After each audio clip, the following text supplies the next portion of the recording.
রাত তখন ঠিক রাত 2টা। চারপাশ নিস্তব্ধ, শুধু ঝিঁঝি পোকার একঘেয়ে ডাক শোনা যাচ্ছে।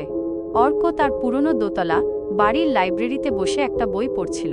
হঠাৎ ফোনের কর্কশ রিংটোনে নিস্তব্ধতা ভেঙে গেল। এত রাতে কে ফোন করতে পারে? অর্ক ফোন ধরল। ওপাশ থেকে কোনো কথা নেই, শুধু ভারী শ্বাস প্রশ্বাসের শব্দ। অর্ক দুবার হ্যালো বলল, কিন্তু কোনো উত্তর এলো না। বিরক্ত হয়ে সে ফোন রেখে দিল। ঠিক 1 মিনিট পর ফোন আবার বেজে উঠল। অর্ক এবারও ধরল, মনে মনে ভাবল, এবার যদি কেউ কথা না বলে সে ফোন সুইচ অফ করে দেবে। এবারও ওপাশ থেকে শুধু সেই ভারী হিসেসে শ্বাস। অর্ক রাগে বলল, কে? কেন ডিস্টার্ব করছো? এবার শ্বাস প্রশ্বাসের শব্দটা যেন আরও কাছে এলো। ফিসফিস করে একটা ঠান্ডা ভাঙা গলা বলল, তোমার ঠিক পিছনে। অর্ক ভয়ে জমে গেল। তার মনে হলো কেউ যেন তার ঘাড়ের কাছে গরম নিঃশ্বাস ফেলছে।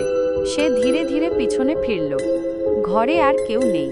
টেবিল, চেয়ার, আলমারি সব আগের মতোই। সে হাঁপ ছেড়ে আবার ফোন কানে ধরল, কিন্তু ফোনটা তখন তার হাত থেকে পড়ে গেল। কারণ ফোনটা তখনও বেজে চলেছে।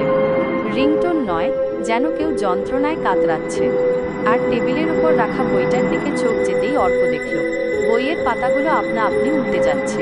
আর একটা পাতার উপর স্পষ্ট করে লেখা, পিছন দিকে তাকিয়ে দেখলে না, এবার আমার দিকে দেখো।